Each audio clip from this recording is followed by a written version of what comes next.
VIP. Let's kick it. All right, Adam. I want to show you how to make sushi rice. We've talked about, sushi fanatic. You want to get into it. And the first thing, you got to know how to make the rice. Sushi is rice. It all starts there, correct? Yeah. All right.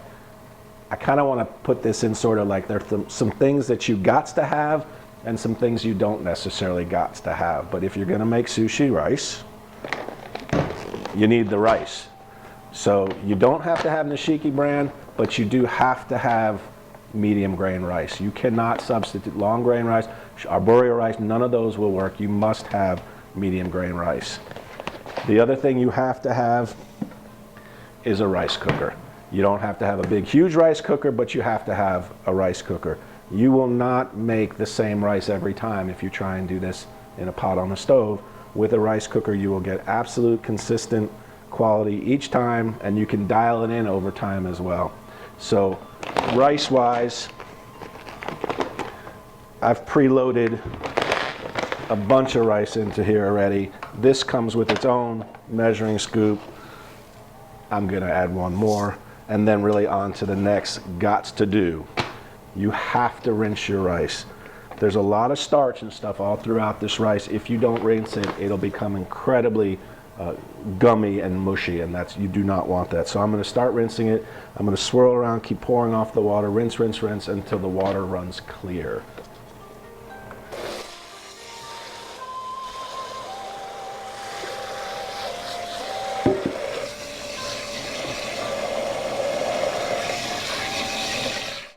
On first pass, that water is pretty darn cloudy. I'm just gonna keep going and going until it's clear.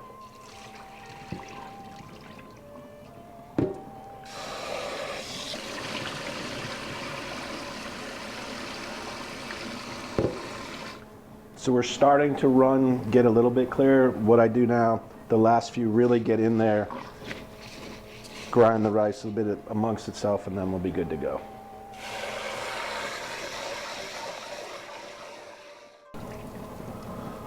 All right, we're pretty clear. Rice cookers, this one has simple, easy directions. It has that measuring scoop, has a mark on the side of this container and how much water to put. When you're making a lot of rice, and this is 9 cups of rice, I actually cut back the water by about 20%. One of the reasons is you're gonna kind of keep this rice warming a bit, and to season it, we're gonna use a little bit more liquid. So if you add the full amount of water, it's a little too mushy.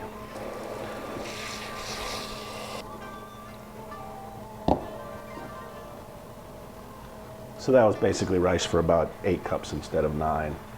And we can adjust that. It will not be underdone. This rice cooker plugs in easy. We'll start it here initially, and then we'll move it off to the side. And this one just has simple controls. White rice, start. And we'll see in a bit. One little thing, if you notice, there's a vent on most of these up top. If you tuck this up under your cabinetry, try and have this vent out and away, because a fair amount of steam does come through there and can warp your wood over time. If you don't have a modern cooker or you get a hand-me-down, this rice cooker is probably 25 plus years old, given to me by my buddy Tom. Tom, it still works. The smaller one you gave me, sorry, that one conked out about 2 years ago. This one's awesome. Tom also gave me the instructions for how to use this one. I also preloaded it with rice.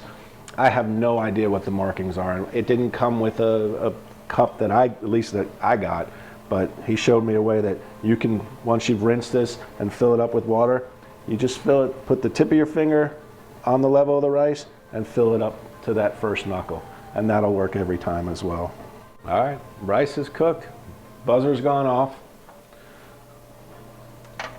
Unplugged it, it's been kind of warming for a while, and now we need to get it out of here and cool it down and season it. So there's what we got. Big, huge pot of rice. You take a look, just, we've got individual grains. We're sticky but not mushy, and that's what we're looking for. If it just mushes in your fingers, it's gone too far. And the cool thing about this is, I mean, you're using numbers. So if you put in 8 cups of rice and cook it with 6 cups of, or at the 6 cup line or at the 7 cup line, you can make a couple batches until you have it perfectly dialed in. Rice is very hot. Have a rice spatula, kind of designed not to bruise the rice. Now I season as I go. It's not sushi rice unless it's seasoned rice. You have several options. None of these are really must-haves. There's a lot of ways that'll work. We make so much, I buy the vinegar by the gallon.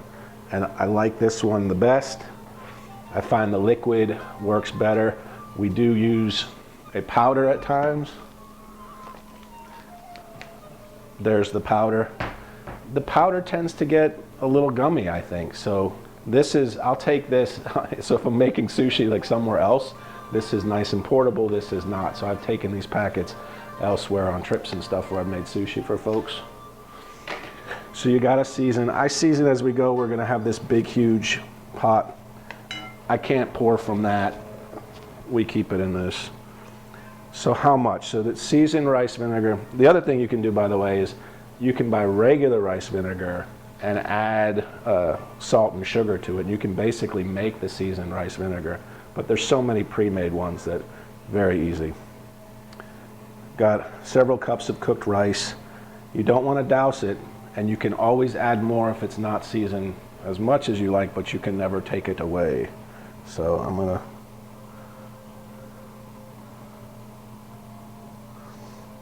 that's about right for that amount. Now here comes a technique issue.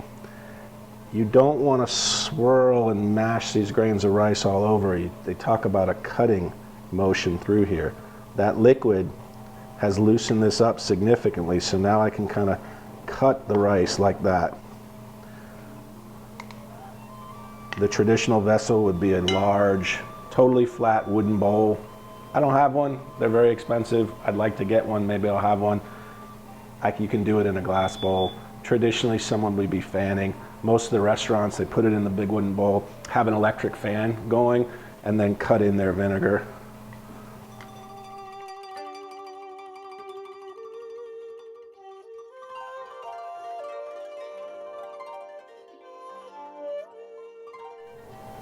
That's pretty much it. So season gently.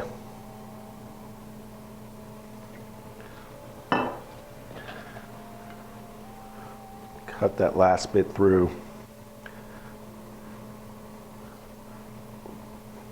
Without getting it all over.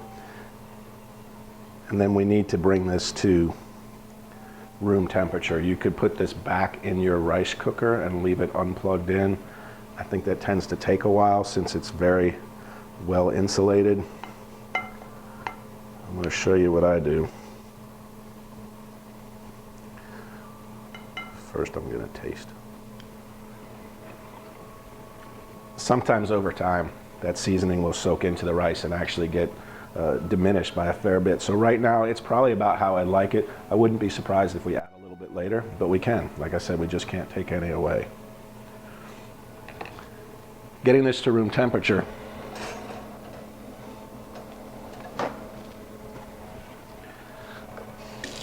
Take a decent thick paper towel to cold water, cover it up, and set it to the side. It takes probably about 2 or 3 hours for that to cool down completely. What you've got to do is this is going to kind of get hard and condensed. You got to come back in there and cut through there again and fluff up the rice again. Put the wet towel on it. This will just keep it moist so it doesn't get a hard crust on top. It doesn't work to put it in the fridge. You sort of need to allow it to come gently. It just gets like old fried rice if you put it in the fridge. So we're going to set this off to the side. A couple hours after this is cooled down, ready for nigiri, for rolls. Word to your maki. We're out.